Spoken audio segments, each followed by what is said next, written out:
Right. Breaking news చూస్తున్నాం. వరుస road ప్రమాదాలు. సో అసలు ఏం జరుగుతుంది? ఎందుకు ఈ విధంగా రోడ్డు ప్రమాదాలు జరుగుతున్నాయి? ముఖ్యంగా ఈ సంవత్సరం మొత్తం గనక మనం చూసుకున్నట్లయితే ఎలాంటి ప్రమాదాలు చోటు చేసుకున్నాయి? ఎంత మంది జనాభా చనిపోయారో మనం చూస్తూ ఉన్నాము. దీనికి కారణం ఎవరు? దీనికి ఎక్కడ వైఫల్యం జరుగుతుంది అని చెప్పి కూడా చాలా మంది దీని గురించి చర్చించుకుంటున్న పరిస్థితులు కూడా మనం చూస్తూ ఉన్నాము. అయితే 4 నెలల కిందట ఒక గురూజీ బిగ్ టీవీతోనే ఎక్స్క్లూజివ్గా మాట్లాడడం జరిగింది. ఎందుకంటే ఫ్లైట్ యాక్సిడెంట్ జరిగినప్పుడు మనం వెళ్ళి అడగడం జరిగింది. ఇటువంటి ప్రమాదాలు ముఖ్యంగా రోడ్డుకి సంబంధించి కావచ్చు, లేకపోతే వాటర్లో సంబంధించి కావచ్చు, లేకపోతే వెహికల్స్కి సంబంధించి కావచ్చు, ఎటువంటి ప్రమాదాలు చోటు చేసుకునే అవకాశాలు ఉన్నాయని చెప్పి అడిగితే ఈ నవంబర్లోని జరగబోయే బస్ యాక్సిడెంట్స్ గురించి ఆయన అదే రోజు కరాఖండిగా చెప్పడం జరిగింది. అంటే నెలతో పాటు ఆయన చెప్పడం జరిగింది. ముఖ్యంగా నవంబర్లోని బస్ యాక్సిడెంట్స్ చాలా అధికంగా ఉంటాయి. ముఖ్యంగా తుఫాన్ గురించి కూడా ఆయన చెప్పడం జరిగింది. రీసెంట్గా వచ్చిన మొంతా తుఫాన్ కూడా అంటే ఉద్హుద్ని తలపించేలాగా దాన్ని మించే అంతలాగా తుఫాన్ కూడా ఉండబోతోంది. అది కూడా ఆంధ్రాలో రాబోతోంది అని చెప్పి ఆయన ముందే చెప్పడం జరిగింది. మరి ఈ ప్రమాదాలన్నీ చూసిన తర్వాత మనం చూస్తూ ఉన్నాము. ముఖ్యంగా ఇటు కర్నూలు ప్రమాదం మరొక ముందే చేవేళ్లలో జరిగిన బస్సు ప్రమాదం కావచ్చు, చేవేళ్ల బస్సు ప్రమాదం వెంటనే వితిన్ గ్యాప్ కూడా లేకుండా వరుసగా జరిగిన ప్రైవేట్ బస్సెస్కి సంబంధించిన యాక్సిడెంట్లు కావచ్చు. సో అదృష్టవశాత్తు దాని తర్వాత జరిగిన యాక్సిడెంట్లోని మృతుల సంఖ్య అన్నది చాలా తక్కువగా ఉండడం వల్లది కొంచెం అదృష్టం అనే చెప్పాలి. మరి దీని గురించి తెలుసుకుందాం. ఇవాళ మనతో పాటు నిత్య విద్యానంద భారతి గారు లైవ్లో జాయిన్ అవుతూ ఉన్నారు. గురుగారు నమస్తే అండి. నమస్కారం. నమస్తే. సో 4 నెలల కిందట నేను ఫ్లైట్ యాక్సిడెంట్ ఏదైతే జరిగిందో ఆ రోజు నేను మీతో మాట్లాడడం కూడా జరిగింది. ఫ్లైట్ యాక్సిడెంట్లో దాదాపు 200 పైగా చనిపోవడం జరిగింది. మరి ఎటువంటి ప్రమాదాలు చోటు చేసుకుంటే ముఖ్యంగా ఈ సంవత్సరం క్రోధినామ సంవత్సరం కాబట్టి ఎక్కువ జనాభా యాక్సిడెంట్లోని చనిపోయే అవకాశాలు ఉన్నాయని చెప్పి మనకి పంచాంగం ప్రకారం కూడా చెప్పడం జరిగింది. సో జనాల్ని అలర్ట్ చేయడానికి, ప్రమాదాల నుంచి వాళ్ళు కాపాడుకోవడానికి మిమ్మల్ని అడగడం జరిగింది. అయితే నవంబర్లోని జరిగిపోయే ప్రమాదాల గురించి మీరు ముందుగానే అంచనా వేసి చెప్పడం కూడా జరిగింది.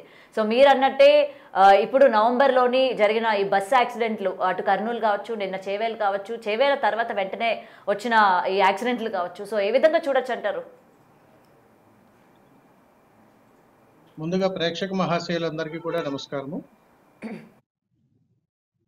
ఇప్పుడు జరుగుతున్నటువంటి ప్రమాదాలు ఏదైతే జరుగుతున్నాయో వీటన్నిటికీ కూడా విపత్తుల కారణంగా మనం తీసుకున్నట్టయితే ప్రజానికంలో అనేక రకాలైనటువంటి అశ్రద్ధతో కూడుకున్నటువంటి ఆలోచనలతో కూడుకున్నటువంటి ప్రయాణాలు.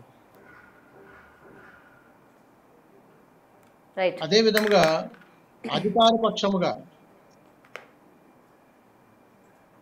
పక్షాల నుంచి కూడా అధికారుల నుంచి కూడా సరైనటువంటి పరిపాలన అవగాహన రీత్యా అనేక విధానాలలో ప్రజలకు సరైనటువంటి సమర్థవంతమైనటువంటి సహాయ సహకారాలు అందుబాటులో లేనప్పుడు ఇవన్నీ కూడా నిరుపయోగంగా మారుతున్నటువంటి తరుణంలో ఇలాంటివన్నీ కూడా విపత్తులు జరుగుతూనే ఉంటాయి. అయితే సనాతన ధర్మం అనేటువంటి విధంగా కానీ ఆలోచిస్తే సంవత్సర ప్రారంభాన్ని బట్టి సంవత్సరం చివరాఖరి వరకు కూడా ఏమేమి జరుగుతాయి, ఎలా జరుగుతాయి, ఎందుకు జరుగుతాయి అనేటువంటి విషయాలు కూడా చెప్పడం జరుగుతూ ఉంటుంది. పంచాంగంలో 84 లక్షల జాతుల జీవరాశులు అన్నింటినీ కూడా ఉద్దేశించి మాత్రమే జరుగుతూ ఉంటుంది. అయితే ఈ సంవత్సరంలో అంటే వచ్చే నెల అంటే వచ్చే సంవత్సరం 2026 సంవత్సరం ఉగాది పర్వదినం వరకు కూడా ఈ క్రోధినామ సంవత్సరము కొనసాగుతూనే ఉంటుంది. ఇలాంటివన్నిటినీ కూడా ముందుగానే హెచ్చరించిన, సమాజానికి తెలియచేసిన, అనేక విధానాలలో అవగాహన కల్పించిన వినేటువంటి అవకాశాలు పక్కదారి పట్టించి ప్రతి ఒక్కళ్ళు కూడా బాధ్యతాయుతంగా నడుచుకోలేనప్పుడు ఇలాంటి విపత్తులకు మనం గురికాక తప్పదు. అందుకని దైవంతో చెలగాటం ఆడకూడదు, భగవత్ సంకల్పంతో చెడగాటాలు ఆడకూడదు. అందుకని ఎన్నో రకాలుగా మేము ఉంటుంటాం. దేవాలయాల గురించి కానీ అంటే నేను మాట్లాడే మాటలు శాపాలు పెడుతున్నారు, లేకపోతే దీనికి దానికి మూడేమిటి అని అనుకోకండి. ఎందుకనంటే భగవంతుడు అన్ని రూపాలలో అనేక రూపాలలో మనం చూస్తూనే ఉంటాడు. ఇలాంటి జరుగుతున్నటువంటి విపత్తులలో దానికి సంబంధించినటువంటి అధికారులు తీసుకోవలసినటువంటి జాగ్రత్తలు ముందుగా కల్పించవలసినటువంటి అనేక రకాలైనటువంటి ఈ ప్రయాణాలు కానీ, యాక్సిడెంట్లకు కానీ, లేకపోతే అక్కడ జరుగుతున్నటువంటి ప్రమాదాలకు కానీ, దానికి కావలసినటువంటి అవగాహనలు కానీ, అర్ధరాత్రి పూట ప్రయాణాలు కానీ, హెవీ వెహికల్స్ ఒక ప్రయాణాలు కానీ, రోడ్ల మరమ్మతులు కానీ, ఇలాగ ఇవన్నీ కూడా ప్రభుత్వానికి సంబంధించినటువంటివి. అయినా కానీ బాగున్నా కానీ ఎక్కడో అజాగ్రత్త ఏర్పడతా ఉంది. ఇవన్నీ ముందే ఎందుకు వస్తాయి, ఎందుకు తెలుస్తాయి అని అడిగితే, ధార్మిక విషయాల్లో ఎప్పుడూ కూడా నిస్సంకోచంగా భగవత్ సంకల్పంతో చెలగాటాలాడితే, పట్టించుకోనట్టుగా గాని ఉంటే, దేవాలయాల మీద దూషణలు జరిగిన, అదే విధంగా భగవంతుడితోటి చెలగాటాలాడిన అనేక రూపాల్లో మనకు ఇవన్నీ హెచ్చరికలుగా మనం తీసుకోవాలి. అయితే గురుగారు ఇక్కడ ఇంకొకటి మనకి కమెంట్ సెక్షన్లో కూడా చాలా మంది అడుగుతున్నారు, మరి ఇలాంటి విపత్తులు జరుగుతాయని చెప్పి మీకు ముందే తెలిసినప్పుడు జనాలు ఎందుకు హెచ్చరించరు, ఎందుకు బస్సు ప్రయాణంలోని ముఖ్యంగా ఇటువంటి ప్రమాదాలు చోటు చేసుకుంటే అని చెప్పినప్పుడు జనాలకు ముందే చెప్పాలి కదా. చెప్పకుండా ఈ రోజు మీరు వచ్చి ఆ రోజు మేము చెప్పాము జనాలు వినిపించుకోలేదు అని చెప్పి నేను కొన్ని కమెంట్స్ కూడా చదవడం చూశాను.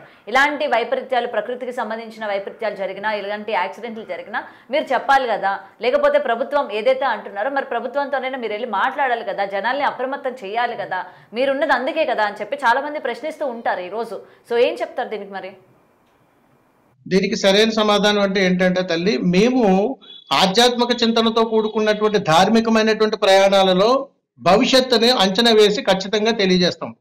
అయితే ప్రజలకు అనేక రూపాలలో మేము తెలియచేసినా కానీ దీనిని సరైనటువంటి విధానంలో తీసుకుని వెళ్ళలేకపోయినది మీడియా వాళ్ళే. అందుకని మీ అందు పూర్తి సహాయ సహకారాలు కానీ సంపూర్ణంగా కానీ జరిగి ఉంటే ఈ రోజు ఈ విపత్తులు జరిగి ఉండేవి కాదు. రెండవది, అంటే ప్రభుత్వానికి మనం తెలియచేసేటట్లుగా, సమాచారం అందించేటట్లుగా మధ్యలో ఉన్నటువంటి వారధి మీ ద్వారానే సమాచారం అందాలి. ఇది మేము అనేక కాదు అంటే మీరు చెప్పింది మీడియా సరిగ్గా అంచనా వేయలేకపోతుంది అంటారా? మీడియా ముందుగానే ప్రజల్ని హెచ్చరించట్లేదని అంటారా? మీరు అంచనా కాదు తల్లి, ఏదైనా గురువులు కానీ, మహాసంకల్పం ఉన్నటువంటి సాధనా పరులు కానీ, ఎవరైనా ఏదైనా కానీ హెచ్చరించినప్పుడు దానిని ప్రజల్లో తీసుకెళ్లవలసినటువంటి బాధ్యత మాకెంతైతే ఉందో మీకు కూడా అంతే ఉంటుంది. అందుకని కలిసి పనిచేసేటువంటి ప్రయాణం ఇది. ఒక సమాచారాన్ని ప్రజలకు సరైన సమయంలో కానీ మనం అందించగలిగితే ఖచ్చితంగా వారు జాగ్రత్తలు పడేటువంటి అవకాశాలు ఉంటాయి. ఇది ప్రమాదం అనుకోవచ్చు, హెచ్చరిక అనుకోవచ్చు, ఇంకోటి అనుకోవచ్చు, ఏ రకంగా తీసుకున్నా కానీ మనం ప్రజలను కాపాడుకోవడమే. ఇదే విషయాలు నేను అనేక పరిస్థితుల్లో, దేవాలయ ప్రాంగణాలలో, ప్రవచనాలలో, చాలా సందర్భాలలో జరగబోతున్నటువంటి విపత్తుల గురించి చాలా సందర్భాల్లో చెప్పడం జరిగింది. కానీ జనాలకి చేరుకునేటువంటిది, అందుబాటులోకి వెళ్ళేటువంటిది మీడియా సోదరులు మీరే కాబట్టి మీ యొక్క సహాయ సహకారంతో చాలా మందికి వెళ్ళేటువంటి అవకాశాలు ఉంటాయి. ఇప్పుడు జరగబోయే విపత్తులు కూడా తెలుసుకోవచ్చు.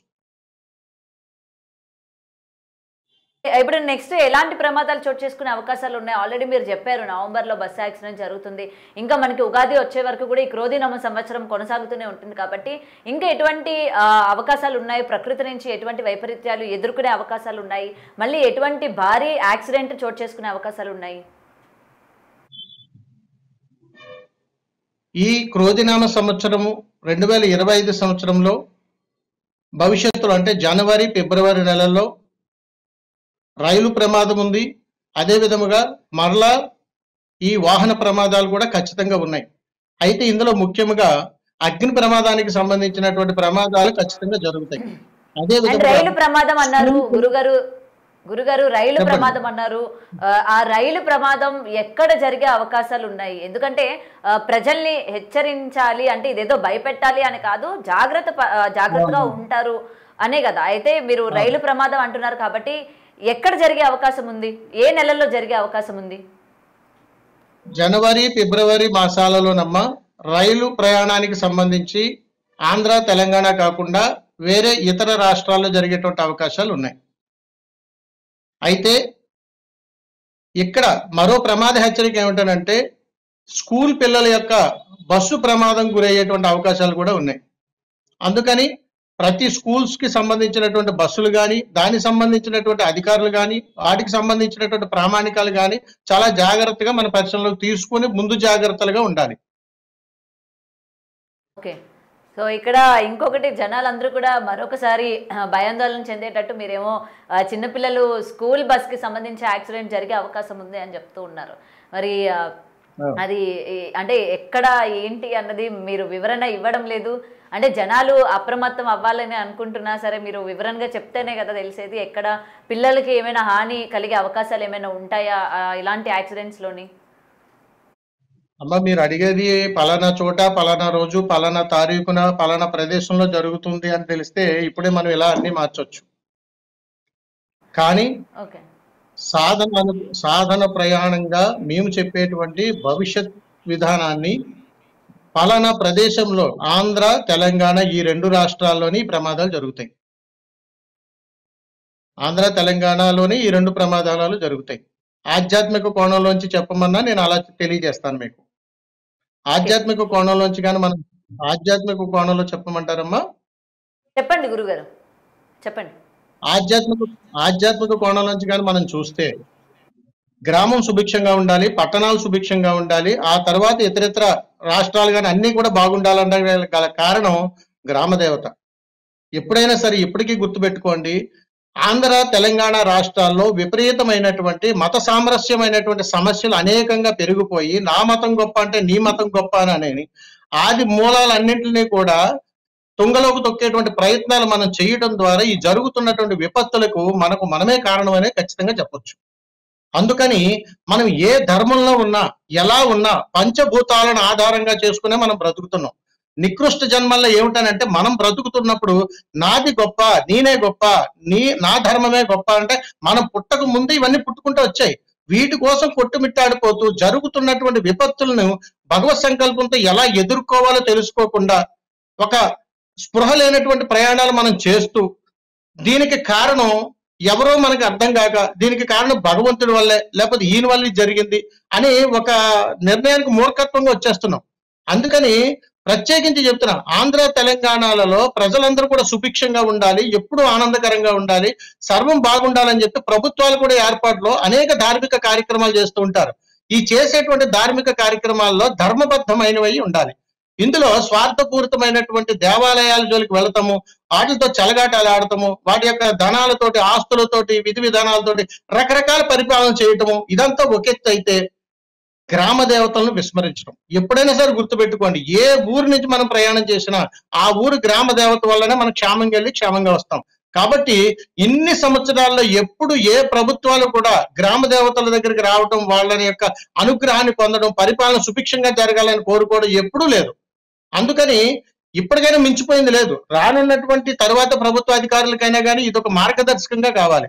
అందుకని దేవాలయాలు, దైవ సంకల్పాలు ఇవన్నీ పరిపాలనా భాగంలో ఎన్ని ఉన్నా కానీ మనం ధర్మబద్ధమైనటువంటి ప్రయాణం ఖచ్చితంగా చేసి తీరాల్సిందే. అందుకని తల్లి, ఎవరు ఎక్కడ ఏ ఇంటి నుంచి బయలుదేరినా, ఎక్కడ జన్మించాడో ఆ ఊరి గ్రామదేవత అనుగ్రహం వారి మీద తప్పనిసరిగా ఉంటుంది. ఇవన్నీ మనం విస్మరించేసి మతాలు మార్చుకుని మనకు నచ్చినట్టుగా ఉంటూ మనకు నచ్చినట్టు జీవన విధానాన్ని అనేక రూపాల్లో మనం మరలు చేసుకుంటున్నాం. అందుకని ఎలా పుట్టామో అలాగే మరణించాలి, ఎలా ఉన్నామో ఎందులో మనం ధర్మం కొనసాగుతుందో అలాగే ఉండాలి. ఇలాంటివన్నీ కూడా మనకి ఈ విపత్తులకి కారణం అవుతాయి తల్లి. ఎందుకనంటే భగవంతుడు ఇచ్చినటువంటి అద్భుతమైనటువంటి ఈ దేహ ప్రసాదాన్ని మనం చక్కగా స్వీకరించకుండా మనకు నచ్చిన విధంగా మనం మార్చేసుకుంటూ ఉన్నప్పుడు, నచ్చిన విధంగా మనం ప్రయాణం చేస్తున్నప్పుడు రాంగ్ రూట్ లో వెళ్తున్నట్టే. మరి అలాంటప్పుడు ప్రమాదాలే జరుగుతాయి తల్లి. ఓకే. సో ఇక ప్రకృతికి సంబంధించి ఎలాంటి వైపరీత్యాలు చోటు చేసుకునే అవకాశాలు ఉన్నాయి? ఎందుకంటే మీరు గతంలో చెప్పారు ఉదుహుదుని తలపించేలాగా రాబోతోంది, తుఫాన్ కూడా వస్తుంది ఆంధ్ర అని కూడా మీరు పర్టికులర్గా మెన్షన్ చేశారు. మరి ఇప్పుడు మళ్ళీ అలాంటి అవకాశాలు ఏమైనా ఉన్నాయా? మళ్ళీ ఇటువంటి తుఫాన్లు కానీ, లేకపోతే ఆల్రెడీ ఇవాళ మనం పొద్దున్న నుంచి చూస్తున్నాం వైజాగ్లోని భూకంపం రావడం కూడా మనం చూసాము. అయితే ఇప్పటికే అక్కడ ఉన్న ప్రజలందరూ కూడా భయాందోళన చెందుతున్నారు. సునామీ సూచనలు ఏమైనా ఉన్నాయో, వచ్చే అవకాశాలు ఉన్నాయి? ఎందుకంటే మనం చూస్తున్న పరిణామాలే మనకి ఇంత భయాందోళన చెందేలా చేస్తున్నట్టు కూడా మనకి కనిపిస్తోంది. సో నెక్స్ట్ ఎలా ఉండబోతోంది? ముఖ్యంగా ప్రకృతికి సంబంధించి ఎటువంటి వైపరీత్యాలు చోటు చేసుకునే అవకాశాలు ఉన్నాయి గురుగారు? విశాఖపట్నానికి సంబంధించి మీరు చెప్పినటువంటి భూకంపము మళ్ళా భవిష్యత్తులో కొద్ది రోజుల్లో, తక్కువ రోజుల్లో ఇప్పుడైతే ఎలాంటి ప్రమాదాలు సంభవించేటువంటి అవకాశాలు లేవు తల్లి. కానీ 2026 సంవత్సరంలో 2 మహాప్రమాదాలు పొంచి ఉన్నాయి ఆంధ్ర రాష్ట్రానికి. ఇవి కూడా తుఫాను ప్రభావం వల్ల మాత్రమే జరుగుతాయి. దీనివల్ల ప్రాణ నష్టం జరుగుతుంది, ఆస్తి నష్టం కూడా జరుగుతుంది. ఇది 2026లో జరగబోతా ఉంది. సో ఇప్పటి వరకు చూసిన తుఫాన్లు ఒక ఎత్తు అయితే 2026లో చూసేది మరో ఎత్తు అన్నట్టు చెప్తున్నారు. అంటే ఆ ప్రాణ నష్టం అంటే ఇప్పటి వరకు తుఫాన్లోనే మనకి ప్రాణ నష్టం అన్నది దేవుడి దయ వల్ల ఎక్కడ కూడా జరగలేదు. ఆస్తి నష్టం కూడా చాలా తక్కువ శాతమే. ఇప్పుడు మీరు చెప్తుంది చూస్తుంటే మనకి ఇటు రెండు జరిగే అవకాశాలు ఉన్నట్టు మనకి క్లియర్ గా చెప్తున్నారు మీరు. అవును తల్లి, అందుకనే చెప్తున్నాం మేము. అది కూడా మీకు ఆంధ్ర రాష్ట్రంలోనే ప్రత్యేకించి చెప్తున్నానికి, నదీ పరివాహ ప్రాంతంలో దైవశక్తి అనేటువంటిది చాలా అద్భుతీయంగా ఉన్నప్పుడు మనము చేస్తున్నటువంటి ప్రయాణాల్లో భగవంతుని యొక్క సత్సంకల్పాలు, భగవంతుని యొక్క అనుగ్రహం కూడా మన మీద ఎప్పుడు ఉండాలి. ఈ మెండుగా ఉండటానికి మనము సద్వినియోగపరచుకోవాలి. ప్రకృతికి ఎప్పుడు కూడా మనం విరుద్ధంగా చేసేటువంటి ప్రయాణం వలన ప్రకృతి ఇచ్చేటువంటి విలయ తాండవానికి మనం బలైపోతుంటాం. అంటే మనం ఎలా రాసి పెట్టుంది, మన నుదుటి రాసేది మన కర్మ ఏంటి అని అనుకుంటే మనం ఏం చేయలేం తల్లి. కానీ మన వంతు మానవ ప్రయత్నం అనేటువంటిది మనం చెయ్యాలి. ఎందుకనంటే మానవుని యొక్క జీవితమే చాలా చిన్నది. ఇందులోని ప్రాణ నష్టం అంటే మనిషే కాదు, అన్ని ప్రాణులు నష్టపోతాయి. అందుకని పుట్టినటువంటి వాడు గిట్టక తప్పదు. కానీ ఏ టైంలో ఎప్పుడు ఎలాగా వస్తుంది అనేటువంటిది ఎవరికీ తెలియదు. కానీ కొన్ని ప్రయాణాల ద్వారా కొంతమంది మహానుభావులు మన భారతదేశంలో ఉండబట్టి వారి యొక్క పరిజ్ఞానాన్ని, వారి యొక్క సాధనను మనం సద్వినియోగం చేసుకోగలిగినప్పుడు ఇప్పుడు వీటన్నింటినీ కూడా విపత్తుల ముందు మనం ఎదుర్కోవచ్చు. ఉదాహరణకు మనకు పంచాంగం తీసుకుంటే ఆ పంచాంగం సంవత్సరం అంతా అయ్యేంత వరకు కూడా ఏం జరుగుతుందో ముందే మనకు తెలుస్తుంది. కాబట్టి ఇప్పుడు మనిషి జాతకం ఎలా ఉంది, ఈ సంవత్సరం ఎలా ఉంది, వచ్చే సంవత్సరం ఎలా ఉంటుంది అనేటువంటి జిజ్ఞాసతోటి అన్ని తెలుసుకోగలిగిన వాడు, నాయన ఇన్ని జాగ్రత్తలు తీసుకోండి, ఇలా ఉండండి అని చెప్పినప్పుడు ఎందుకు పాటించరవి? ఎందుకు చేయరు? మన ఇంట్లో ఉన్నంతసేపు ఒకలాగా ఉంటాం, బయటికి వెళ్తే ఒకలాగా ఉంటాం. ప్రాణం మనదేనా? అందరిది ప్రాణాలే, అందరూ ఒకటే.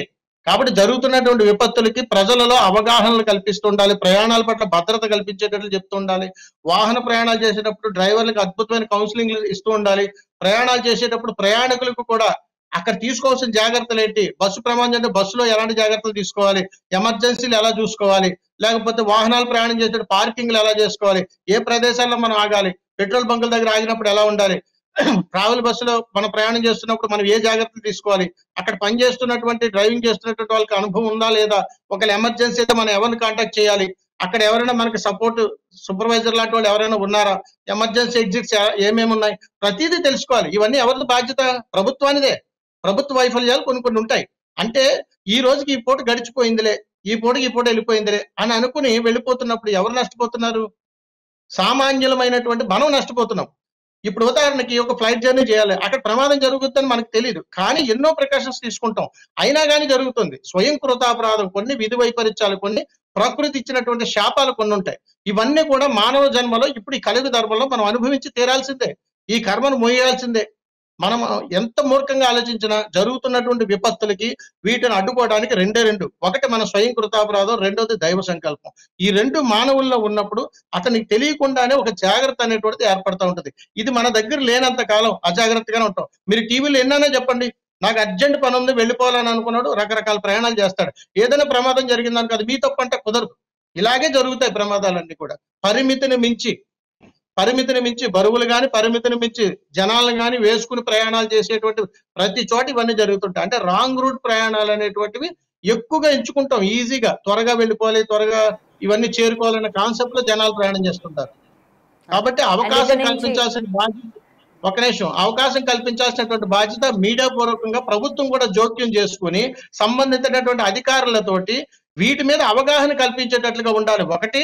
రెండవది, మా యొక్క సలహా ఏమిటనంటే, ఆధ్యాత్మిక ప్రవచనాలు చెప్తున్నప్పుడు కూడా ఎన్నో రకాలైనటువంటి ఇలాంటివి జరుగుతాయని తెలుసుకుని ఉన్నప్పుడు కాస్త ప్రజల్లోకి అర్థమయ్యేటట్లుగా తెలియజేయాలి. అది భయాందోళనకు గురి చేసేలా ఉండకూడదు. ముందు జాగ్రత్తగా ఉండండి సుమా, జాగ్రత్తలు పాటించండి అని తెలియజేసేటట్లుగా ఖచ్చితంగా ఉండాలి.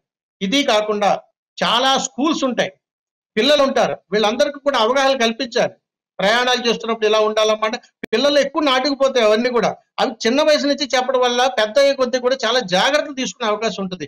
ఇప్పటికి కూడా మనం జాగ్రత్తలు తీసుకోక ఇవన్నీ జరుగుతున్నాయి. ఎందుకనంటే ప్రయాణం చేసేటప్పుడు బస్సు డ్రైవర్ ఎలాగైతే నడుపుతూ ప్రమాదాలు జరుగుతున్నాయంటే అతనిలో ఉన్నటువంటి ఎన్నో రకాల తప్పిదాలు గల కారణం అవగాహన రాహిత్యం, దీనికి ప్రకృతి వైపరీత్యం. ఇవన్నీ కూడా అన్నిట్లో పరిశీలనలోకి తీసుకోవాలి మనం. ఇది ఒక్కదానికే తీసుకుని భగవంతుని ఆపాదించడం, ఇది ఒకదాన్ని తీసుకుని మీడియాని ఆపాదించడం, ఇది ఒకదాన్ని తీసుకుని ప్రభుత్వాన్ని ఆపాదించడం కదా, ఇది సమిష్టి. అందరి తప్పిదాలు ఉన్నాయి ఇందులో.